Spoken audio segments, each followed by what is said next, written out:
باپ اور بیٹا روح القدس کے نام پر آمین۔ زندہ خداوند کا زندہ کلام۔ دوسرا ماکابین کی کتاب اس کا 3 باب۔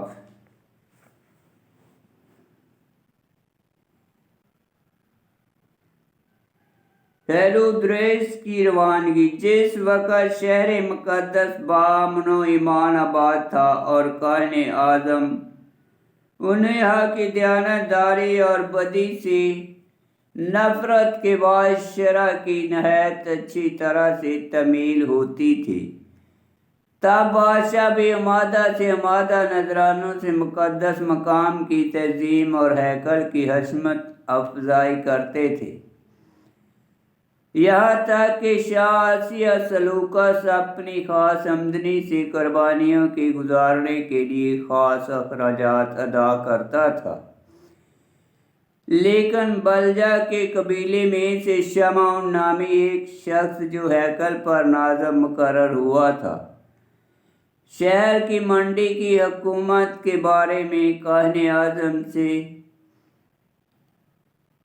جھگڑ پڑا، اور جب انہا پر غلبہ نہ پا سکا تو وہ ایپولنس ترسوسی کے پاس گیا جو اس وقت عبر اور فنیکیا پر حاکم تھا، اور بتایا کہ یروشلم کا بیت المال ناقابل بیان دولت سے بھرا ہے، یہاں تک کہ مباغہ کے مازان کا شمار نہیں ہو سکتا، اور یہ کہ قربانیوں کے ضروری اخراجات کی مناسبت سے بالکل باہر ہے، پس اس سب کچھ کا بادشاہ کے قبضے میں آنا ممکن ہے۔ تب ایپولنس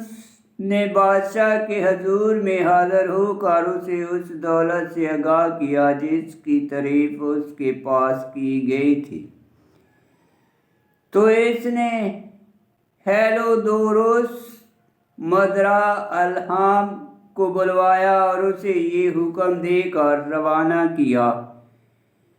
کہ دولت مذکورہ لے آئے، اور ہیرودوروس فعل فور روانہ ہوا، بظاہر اس قصد سے کہ گویا عبر اور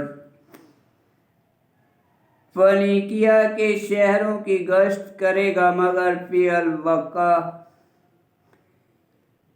الواقع اس ارادے سے کہ بادشاہ کے مطالبہ کو پورا کرے۔ جب وہ یروشلم میں آیا اور کاہن اعظم اور اہل شہر نے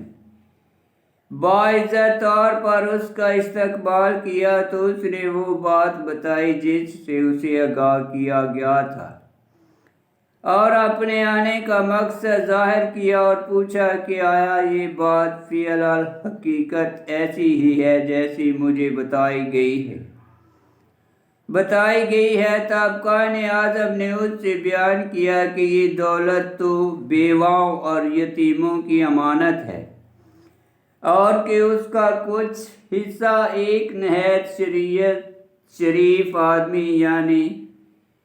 ارکناس بن توبیہ کا ہے، اور کہ جیسے بے دین شمعون نے چغلی کھائی ہے، حقیقت ویسی نہیں، اور کہ کل رقم 400 قنطار چاندی اور 200 قنطار سونا،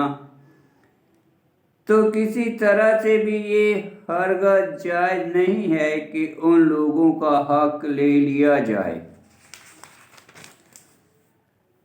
جنہوں نے اس مقام کی تخصص اور اس ہیکل کی حشمت اور حرمت پر بھروسہ کیا جس کی عزت تمام دنیا میں کی جاتی ہے۔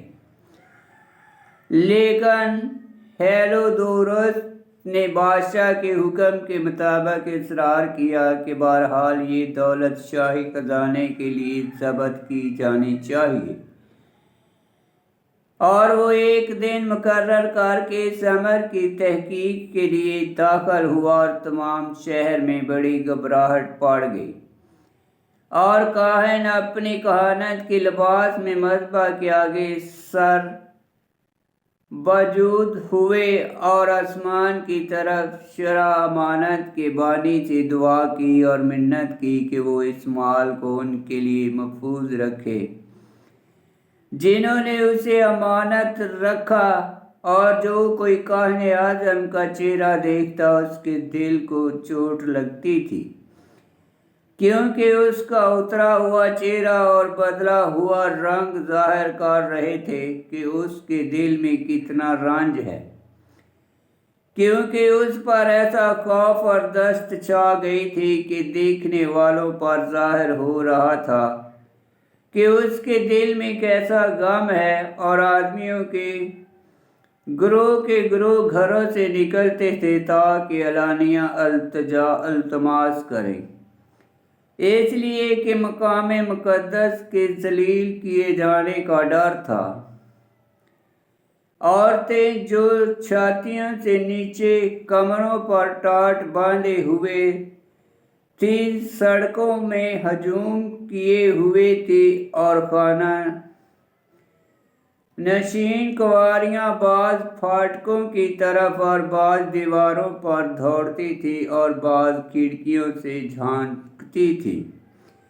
اور وہ سب آسمان کی طرف اپنے ہاتھ پھیلائے ہوئے منت کرتی تھی۔ بلا ترتیب انبیاء کا عجز و انکسار اور کاہن اعظم کا اضطراب و انتظار دل کو ترس پر مائل کر رہا تھا۔ یہ تو خدائے قدیر کی منت کرتے تھے کہ وہ امانت کی تمام چیزیں امانت رکھنے والوں کے لیے محفوظ اور صحیح سلامت رکھے، لیکن ہیرودوس اس ارادہ کے پورا کرنے کے لیے مستعد ہوا، اور جب وہ اپنے جلاداروں کے ساتھ بیت المال کے نزدیک جا پہنچا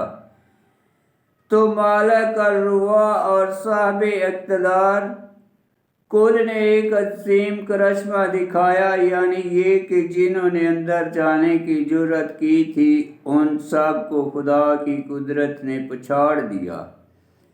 اور ان پر غشی اور دست طاری ہوگی۔ انہیں ایک گھوڑا نظر آیا جس پر ایک محیط سوار تھا جو مادہ زینت سے آراستہ تھا، اور یہ ہیرودیس پر جھپٹ پڑا اور اسے اگلے سموں سے مارا، اور سوار کے اسلحہ جنگ ہونے کے معلوم ہوتے تھے، اور اسی وقت اسے دو نوجوان بھی دکھائی دیے جو نہایت مضبوط اور خوش نما اور آمادہ پوشاکوں سے ملبوس تھے۔ انہوں نے اس کی دونوں جانب کھڑے ہو کر اسے کوڑوں سے سخت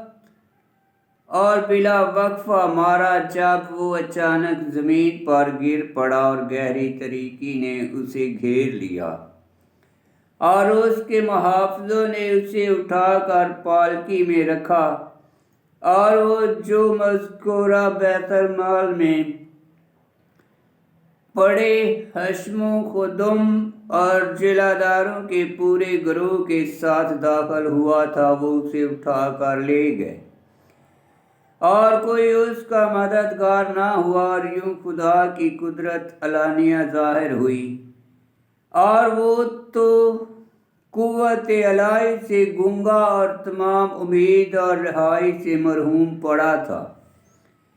پر یہودی خداوند کو مبارک کہتے تھے جس نے اپنے مقام کو جلال بخشا، اور جو ہیکل پہلے خوف اور اضطراب سے بھری تھی وہ اب قدیر خداوند کا اس میں ظہور ہونے کے باعث خوشی اور خرمی سے معمور ہوئی۔ تب ہیرودوس کے بعض ساتھیوں نے جلد جا کر انیہا سے عرض کی کہ حق تعالیٰ سے دعا کرے کہ وہ اسے زندگی بخشے، کیونکہ وہ دم